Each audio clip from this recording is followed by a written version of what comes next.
on this temporarily. Because I'm not really doing a full Let's Play. I'm just having something to be up on the screen while I talk. And I'm going to be talking a little bit about pretty much why I play Yanti and Tiefling and a couple of the other sort of things. Um, I kind of figured out recently, and I really wish I had the mod pack for Races of Faerun and all the hairstyles that came with, like Icewind Dale and all that. I'll have to download a bunch of those mod packs at some point. But anyway, I realized at some point in the last year or two that a lot of my writing and a lot of my role playing game hobby and fiction writing and other such things comes down to a neurodivergent person trying to fit in. And part of that is why I go in for like the Yanti who have an altered emotional state from the perspective of quote unquote normal humans. And this is often like the reason they're evil is because they don't have emotions like normal people or something like that. Um, and I completely understand the idea of playing an elf or a half elf or whatever. The elf or the half elf is the in a lot of cases, not always. There are cases where it's different, but in a lot of cases, playing the elf is being the human, but better than human. You're different in that you're perceived as better, and that's appealing. Um, I can certainly see the thing of you are getting you're choosing that because you're choosing something that is considered better than human. Um, and different something that is not human but which is considered better than human, something that is something you appeal to. And yeah, I'm going to make her tall and skinny. There we go. And that is definitely something I can understand. It's just not my experience growing up, so it's less of an appeal to me. I mean, my first role playing game character was a werewolf. Um, after that, the next one I can remember, who I never really got to play her much, if at all, was a second edition Lawful Good Necromancer. I like playing the type of characters that are typically considered freaks or, untrustworthy. That sort of character idea. Because that is my personal experience. I mean, I didn't grow up diagnosed. I am still not diagnosed. So it would be disingenuous to say that I was ever targeted for being not normal. But I was. It just wasn't, something that was perceived. And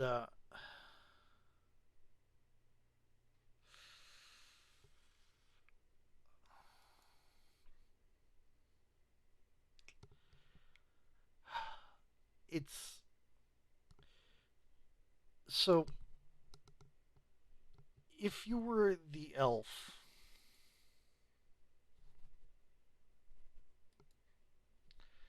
you were you had a different perspective on life, and people looked up to you and thought you were this amazing thing, and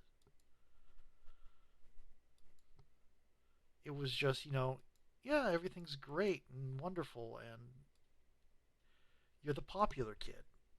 This is talking perception. It's absolutely not the case. I mean, I can definitely see reasons like, the mistrust for, it's like, I am, I have this perspective. I have this idea. I like the white hair. Um, and nobody really understands me.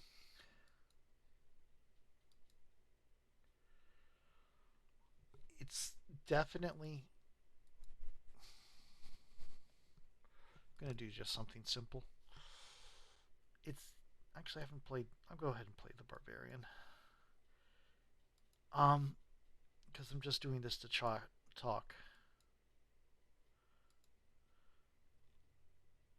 And let me see, what was my alignment? Okay, yeah.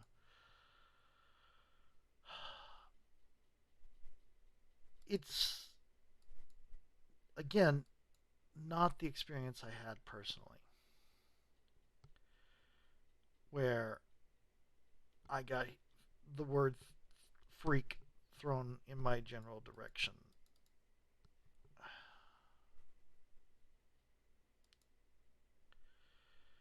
Because reasons. I it's not like a common thing. Like I said, I wasn't really diagnosed. There wasn't like a pointer telling people, "Hey, this person is strange. Don't you should treat them like they're strange." That definitely wasn't a thing that was happening. Except it was, because people would notice that you don't behave the same way, and you would stand out, and the older you got, the more kids would notice and ostracize you.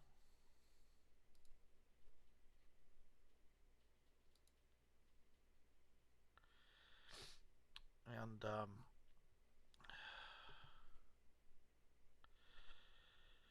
then you're on your own,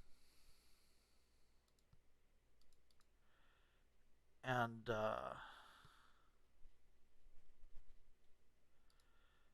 that's where you start getting into the behavior where you get So many targeted. years ago today. Sorry, Dagan. Today, the human, well, Okay, cool. Um, I wasn't specifically targeted for being different.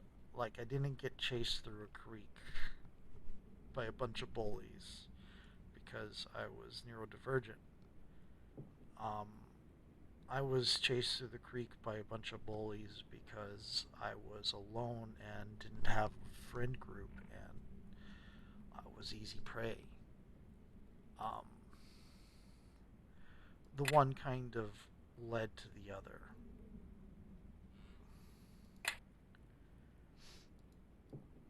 And, oh, you gotta be kidding me again. Again with this.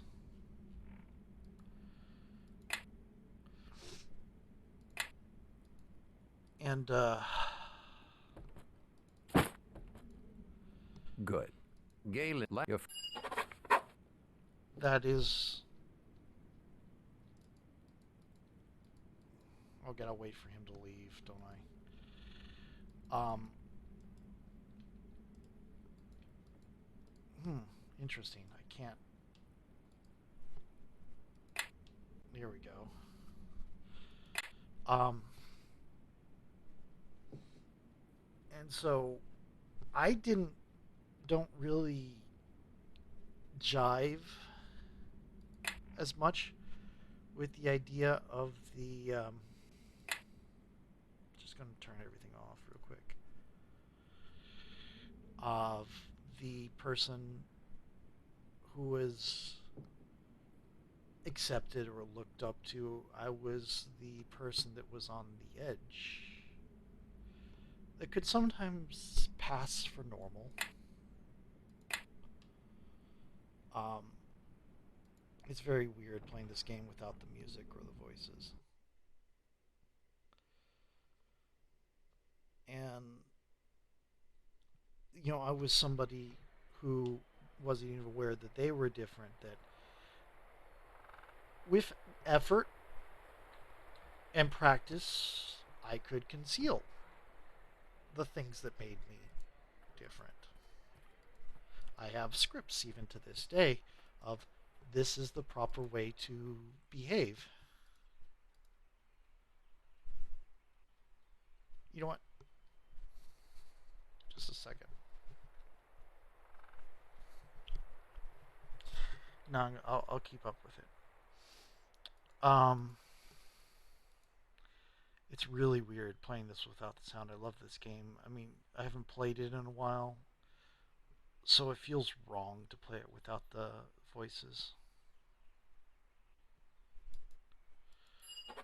So I'm gonna go over here and just talk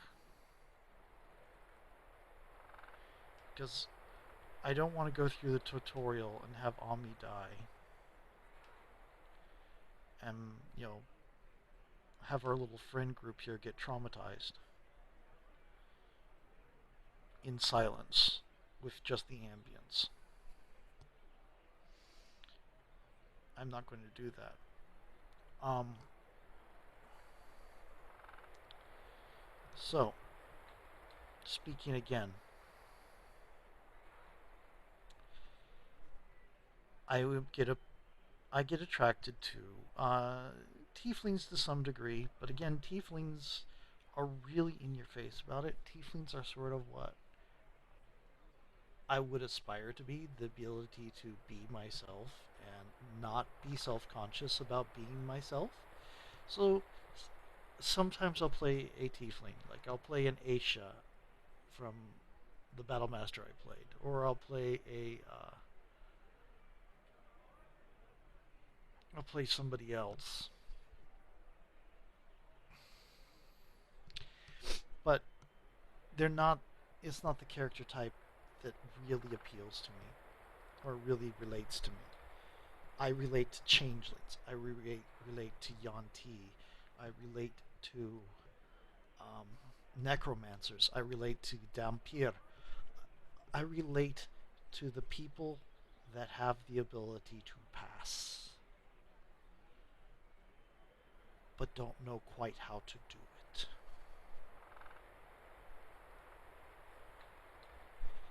And don't know why it is something that they need to do,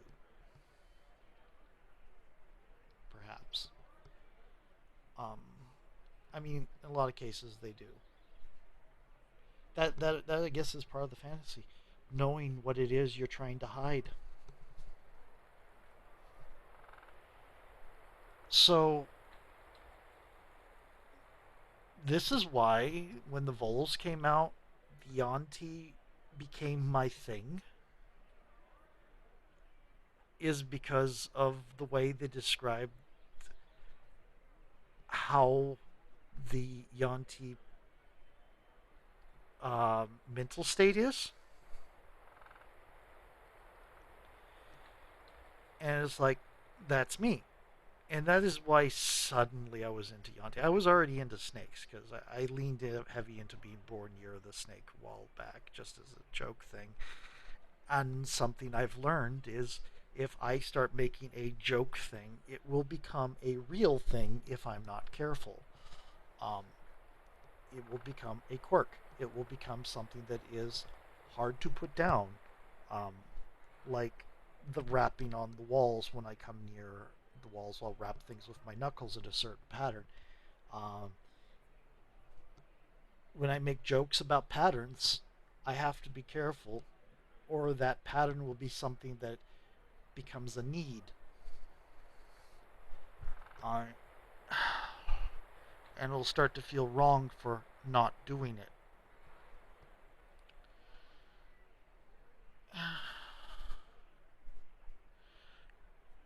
And it's just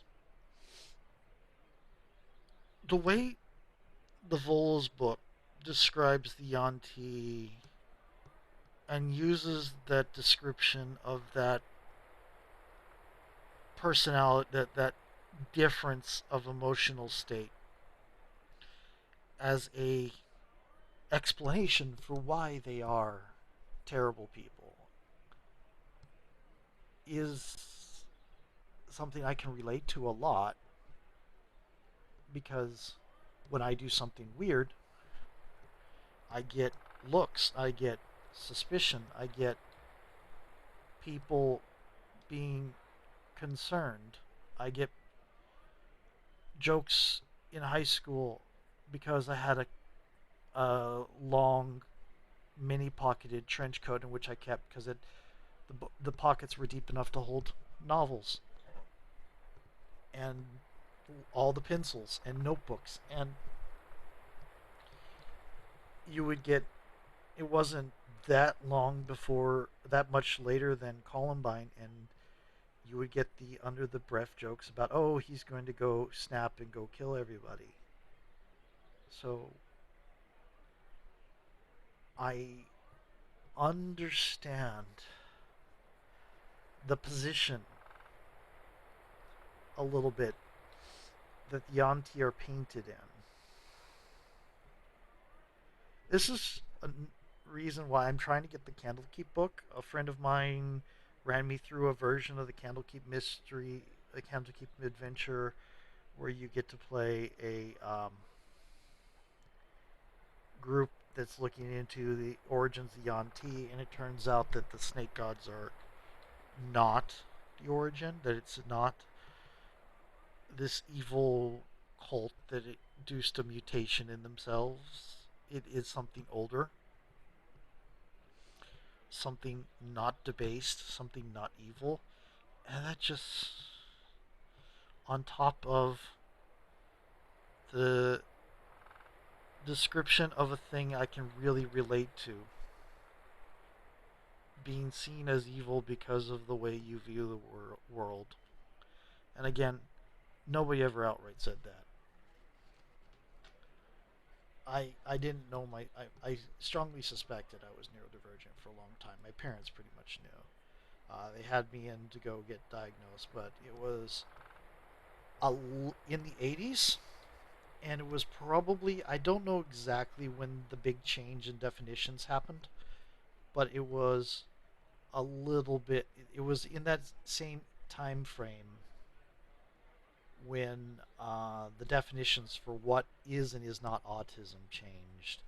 And I have a strong suspicion because what they told my parents was, well, he likes to read or something like that. And they were really pissed because it was supposed to be a good place and very expensive, and they got a shit answer. And I got no support, I got no diagnosis, and now I'm 44, and the idea of getting a diagnosis is so far beyond what I can afford.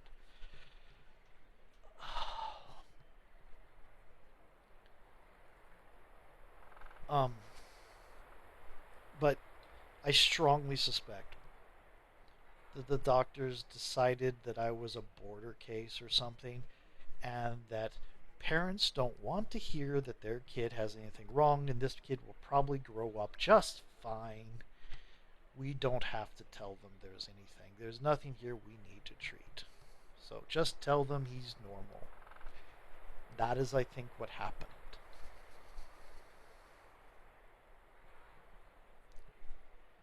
So I've grown up not really knowing why I am the way I am. One of the big draws for working in Japan and living in Japan for 7 years and Korea for 3 years of some time before that was that if I am weird in a foreign culture, that weirdness gets blamed on being a foreigner, not on being weird. They will brush off things that people from your own culture nominally will not, because they don't realize it's something weird. At some point, I started to embrace it. Like in college, I started making jokes about being the freak and all that, and that kind of drifted off pretty quickly.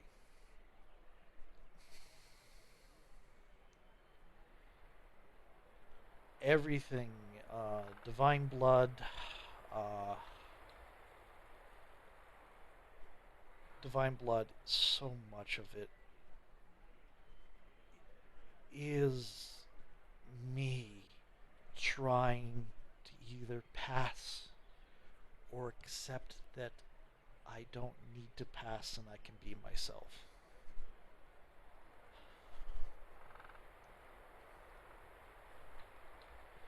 Um, I also had the theory recently that one of the reasons I like playing female characters and all that a lot. I mean, this is something I get asked a lot, especially in today's climate, where it's like, "Oh, you like playing a lot of female characters? Are you possibly trans?" It's like, no, I'm not. I have a lot of friends who are, um, and we're fairly certain. No, I'm pretty cis. I am ace, but I'm pretty cis. And but growing up in the '80s, people like me were the quirky sidekick who were shown as being dysfunctional. Or if they were the main character, it was a phase they grew out of and became the typical male person that was just not me. And so the people I would see in movies and all that that were divergent, there was Spock, but Spock, I don't really know why I didn't appeal. Spock, the Vulcans don't appeal to me as much. Star Trek never appealed to me as much. Star Wars never appealed to me as much.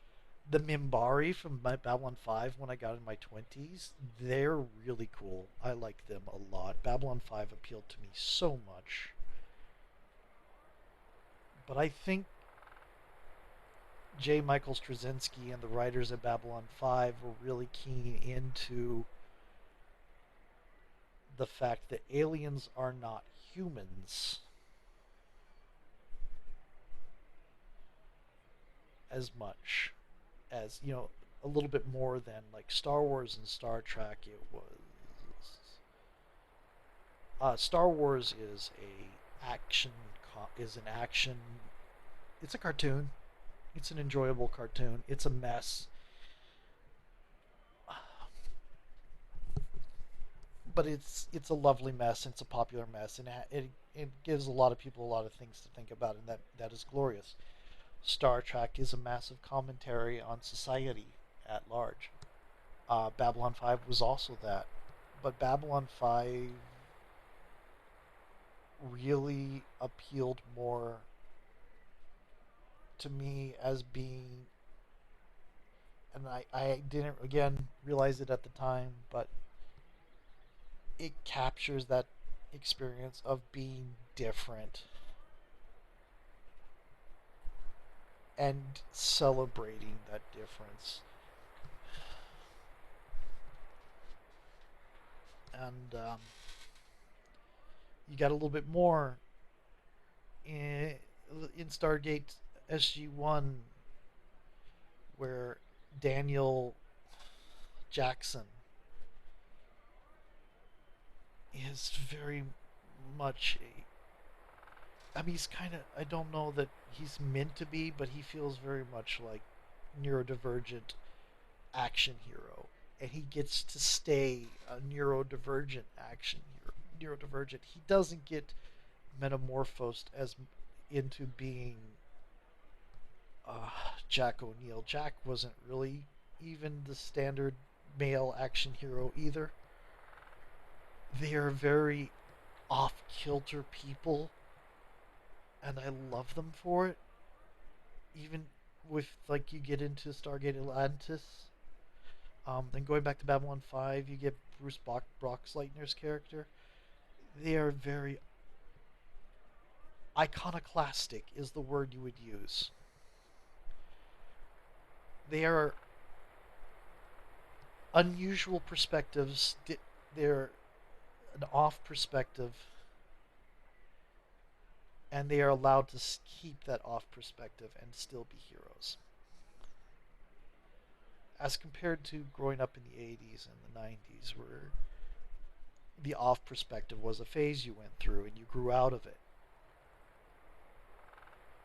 and or there was something dysfunctional about you and you stayed the quirky sidekick character, and you either died or had a a joke in the epilogue,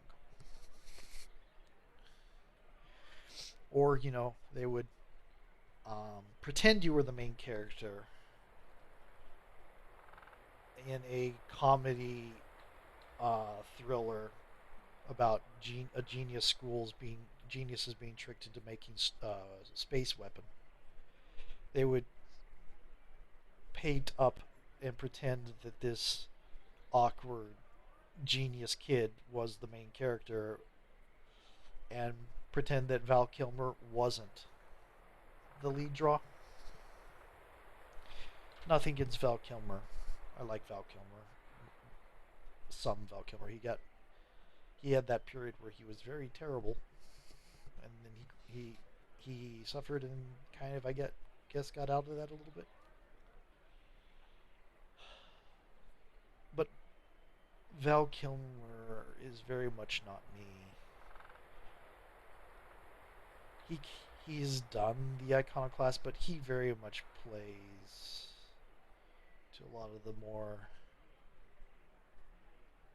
characteristic type of people. And growing up in the 80s and 90s, if you were looking for characters that were being told by society they had to be a certain way, and them telling society F off, that is not me, then you were looking at female action leads, or um, minority action leads. You were looking at Lucy Liu. You were looking at Sigourney Weaver. You were looking at Ray Don Chong.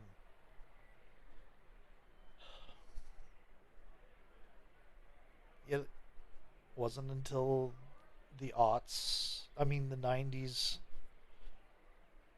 they were starting to show autistics as the kind of idiot savant type thing, the Rain Man, the person who's really good at some sort of thing, but they really are so completely inhibited that they can't interact with literally Rain Man, where the character is incapable of getting outside of themselves. That severe sort of thing that people think of as autism, the self-harming, the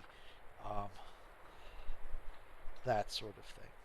And see, I really strongly suspect I'm somewhere in that spectrum. I'm probably Asperger's or some other form of autistic. I might be ADHD. I can't afford to go get a diagnosis. And from what I understand, the diagnosis process involves getting into a lot of documentation from schools, which I have no idea how to track down. I've been in too many schools. Uh, I don't even know if some of the schools I went to still exist. be perfectly honest.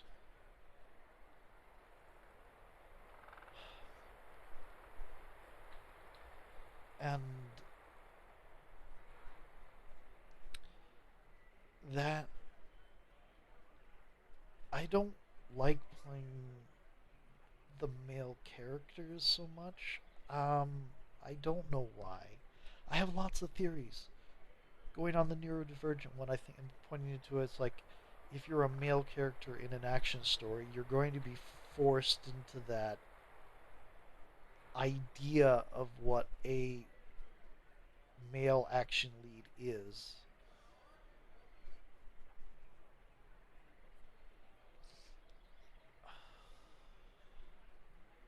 It's like, yeah, you could be the scientist action hero, like say MacGyver in the '90s, but he's different, but he's not quite.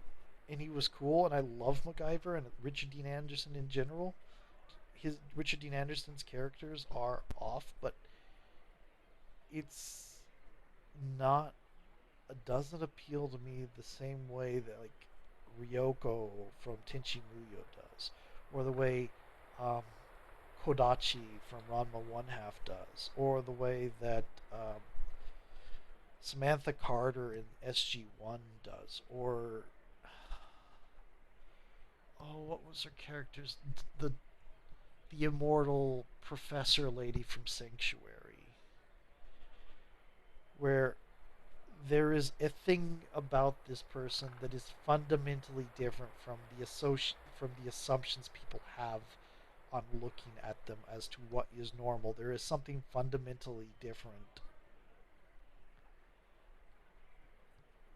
that they do not fit into, and they're allowed to be that. This is different from like a Rambo.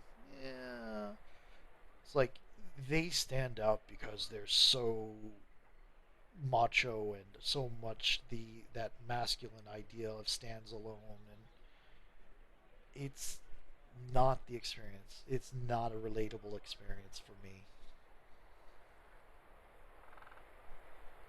Some of the trauma, I mean, I don't have anything near witnessed a murder once. Got chased through a creek. Spent most of middle school and some of high school just having my self-esteem demolished by school, by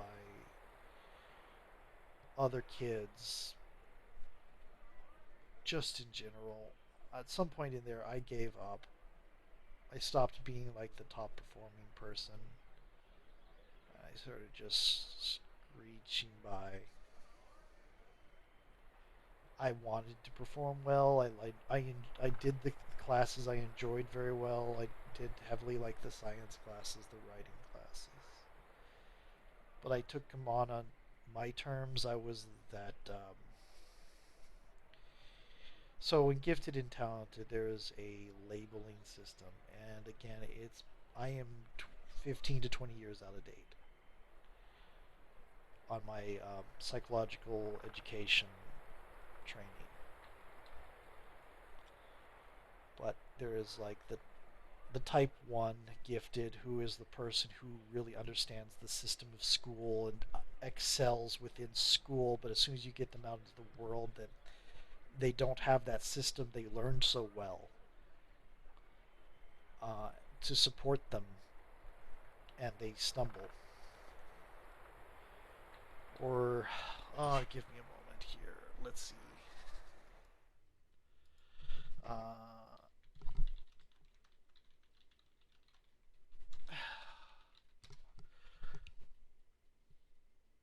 uh,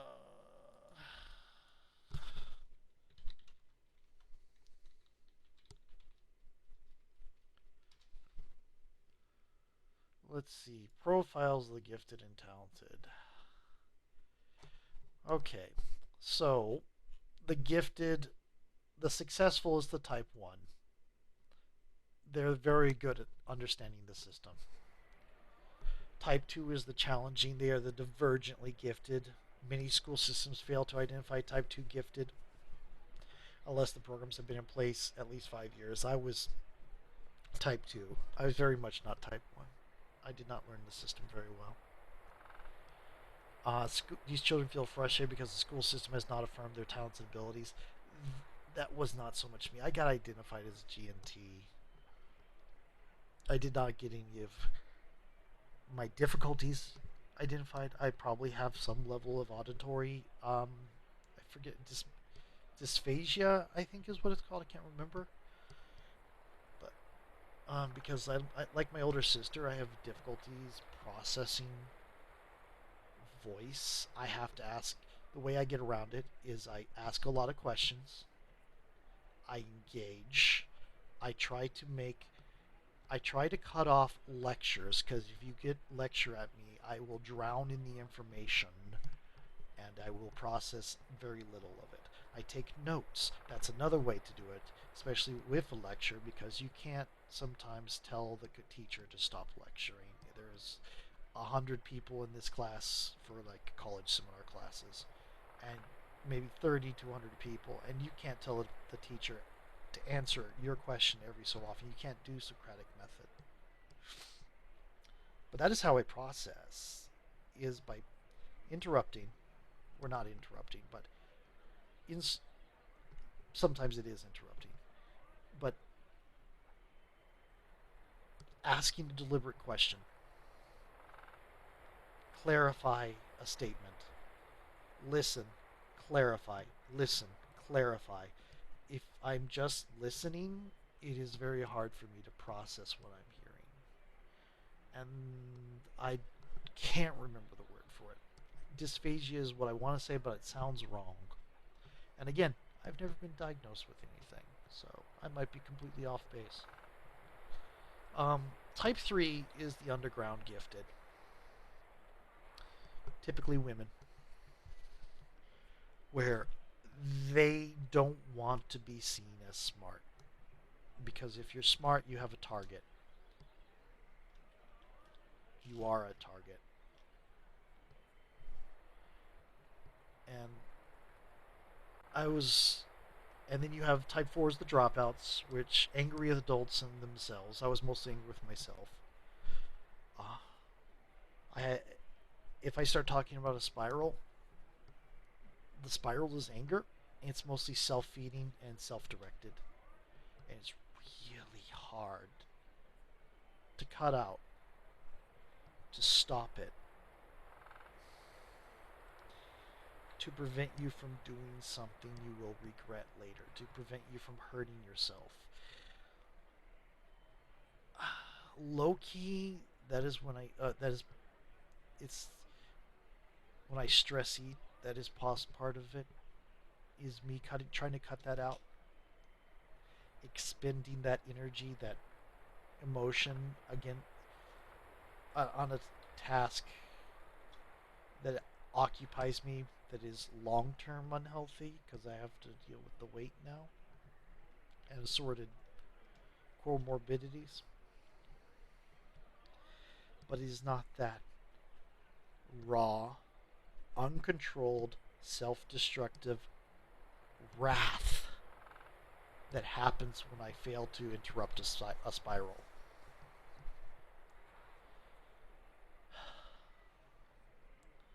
Type 5 is the double labeled. That's the people who have learning disabilities but are also very smart. That's me as well. Again, I was never labeled though. And type 6 is the autonomous learner. They're the people that will go and learn things on their own. This is like the ideal genius type. And in my opinion, all the gifted and talented are autonomous learners until they've been traumatized. They get taught to work within the system and become type 1s. They get failed to be identified and failed to be engaged, so they become type 2s. They get targeted for being too smart and above themselves, so they become type 3s. They get angry and stop caring and become type 4s. And maybe they also have some difficulties and are also type 5s. You can be multiple types. Again, this is something that I believe is on its way out. It's 15 to 20 years that I've last seen stuff on this, and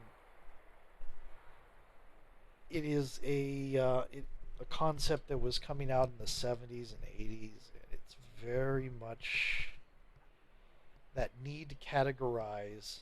This is what's going on. This is how they are different from the normal. This is how you deal with it. It's very much trying to make the pegs fit in the holes the way they want the pegs to fit in the holes. And even just listing it out here, it is very much like, well, this is how you're not normal. So let's talk about how we can make you normal, but also use that not normal to make you excel at being normal. I may be overreading it. I'm tired. I have been unable to sleep, and I'm just ranting off here. Coming back again, though. This is this is why I tend towards the quote unquote weird or edgy races. I don't want to be edgy. I don't want to be the evil character. I am, unless I'm playing a GM, I don't like playing evil characters, and even as a GM, I very much want my villains to be punished for being terrible people. Thankfully, my players are will very aggressively give in to my desires for the end result.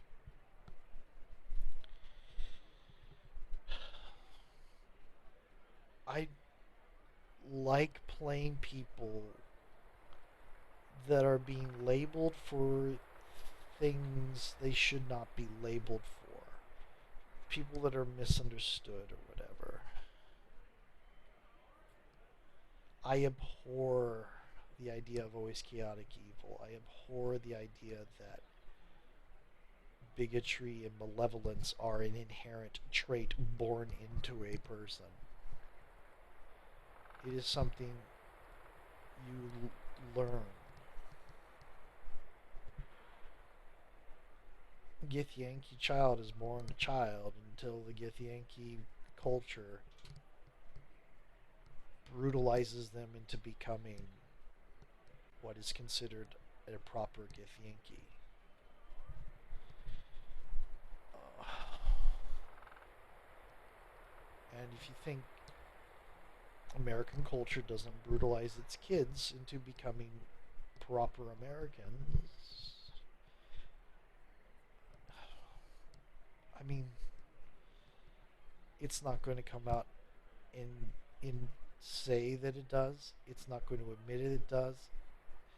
You hear a lot of like spare the rod type talk, spoil a child type talk,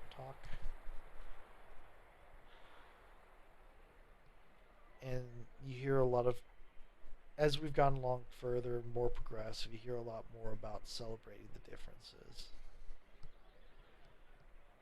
And I am not growing up now. I'm in my 40s.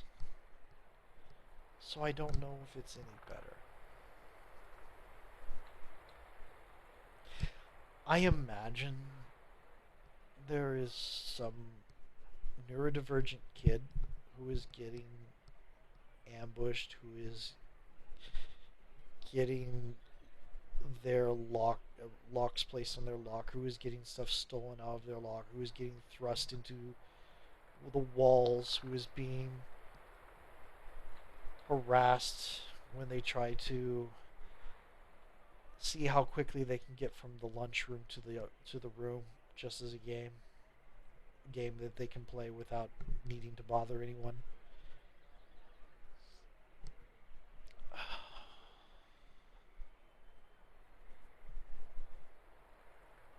I imagine there's somebody being. I absolutely know there is somebody who has been identified as autistic who is getting called uh, retarded or a freak or getting commentaries like, "Are you on drugs?" No. Do you need to be? And the thing I hate about most about that was 92, 93, or 94. I forget which. I think I was a freshman, so probably 92. Or was I in middle school about that time? Anyway, what I really hate about that is that some people do need to be on drugs for proper functioning because their brain does not produce the proper chemicals. But that had a stigma. And if you needed drugs to be normal, then there was something wrong with you. And even if that is objectively the case, having some physical disability that can be addressed with pharmaceuticals is not what they are talking about when they are thinking they're having that unconscious thought about something wrong with that person. They're talking intrinsically, essentially wrong. It's not like your eyes are bad so you wear glasses. It is that there is something about the core of who you are as a person that is not right.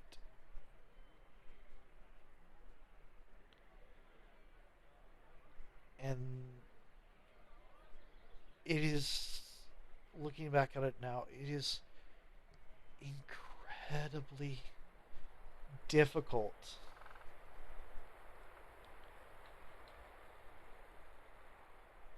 to work your way through the constant suggestions that you could be more normal when you're not aware that you aren't what they consider normal, that normal is this non existent theoretical state that nobody is. And you don't have the conscious awareness of who you are, you don't have an identity that is shaped enough, understood enough, examined enough to be yourself and not feel like you're doing something wrong.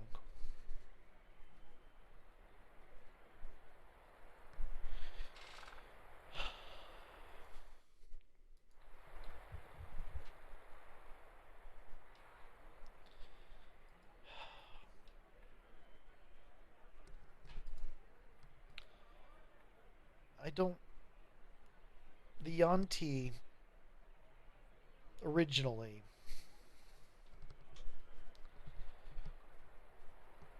and in general now are a cycle of abuse and cannibalism and malevolence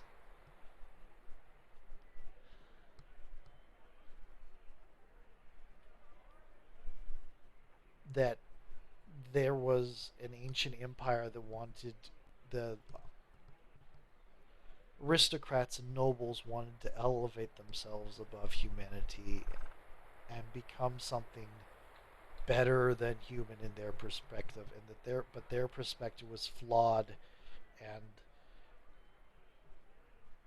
and malevolent, and so they became something flawed and malevolent that they saw as superior. That is the original story.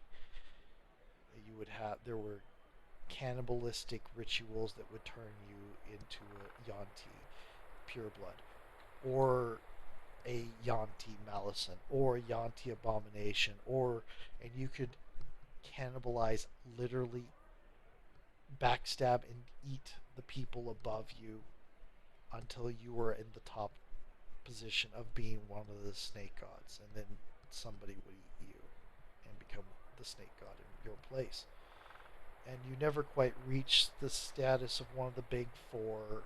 You never got to become Dindar. You never got to become Seth. You never got to become Minzelbaran. Excuse me, Mir Shulk, mixing up a god with a deity, with a city, or Zehir. Those four were standing above these lesser snake gods, which were probably not even considered gods. They're like pretender gods.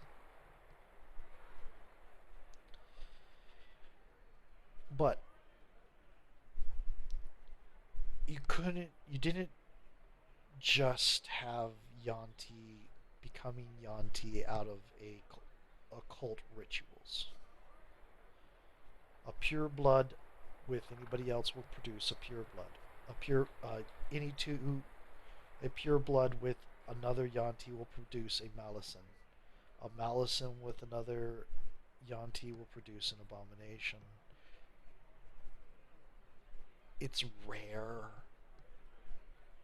because at Malison or Abomination you got even functionally more alien and drifted away from the natural method of being interested in like sex and reproduction, which again, I'm ace. Something I've recently discovered. And some people are going to, well, do you really know? I don't have a diagnosis. There is no adequate test for whether you're ace or not, or demi or whatever. So that perspective that the higher you get, the more you're that a lack of interest in sex is a dehumanizing characteristic is, and I don't know that it's specifically in the lore that that is the case, but it is the impression I've gotten that part of the task of the purebloods is to produce more Yanti.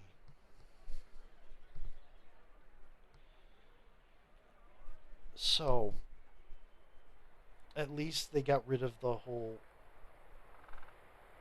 They still have them. There's a subspecies type thing, which is when you force a humanoid to drink this potion, they become sort of like a brood guard or whatever, and that used to be the first step of the life cycle because those would have kids and those would be the purebloods. These people that were force fed a potion that destroyed their brains, their minds, and mutated them into something grotesque. But now you can just be born a pureblood without that, and it's like describing that they don't have emotions like other people, but at the same time they're vulnerable to being charmed and frightened.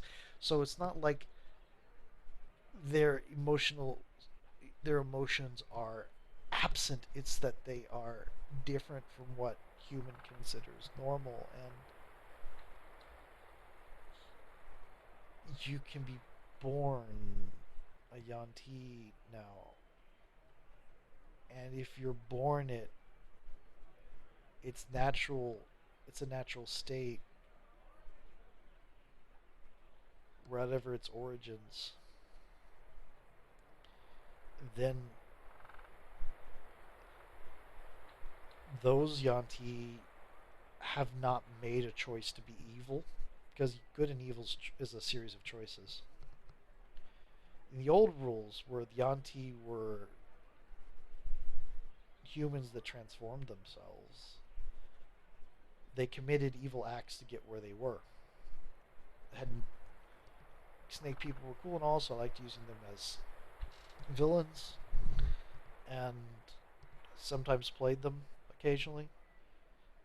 Because I like playing the character that is perceived as evil, but But if there's a way to become that without having any fault of your own, like I am appealed to, I appeal to, I feel related to Dampier and on werewolves and all and changelings and all of that. Or let's go back. I relate to vampires and were creatures as people who became what they were through no act of their own. Not talking like true vampires or vampire lords in D&D because that requires a pact or a willingness to do things. But I'm talking about like vampire spawn and natural born were creatures or bitten were creatures. These are people that have become what they are out of circumstance and they haven't committed an evil act to get what they are. Likewise, if you're born a Yanti, you have not done something to become that Yanti. Or if a reincarnation spell brought you back as a Yanti because it can, in theory, if they're not on that chart, because that chart is largely stuff that was in the PHB. But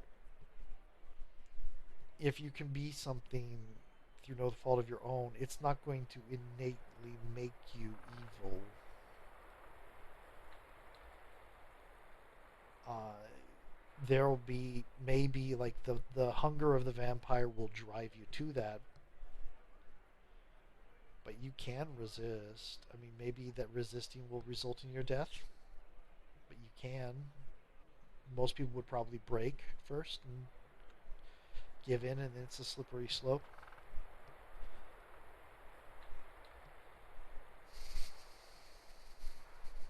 I'm just rambling, and I've been rambling for about an hour now. So I'm going to cut this off. I don't. It wasn't really focused.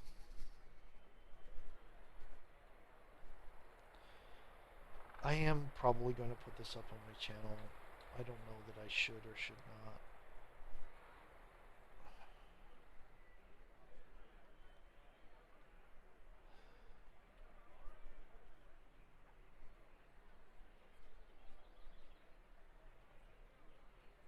Ah, it exists now. That's the point. Anyway, I'm going to go into the options. Going to turn the music back on. Going to turn the voices back on. Going to make sure that's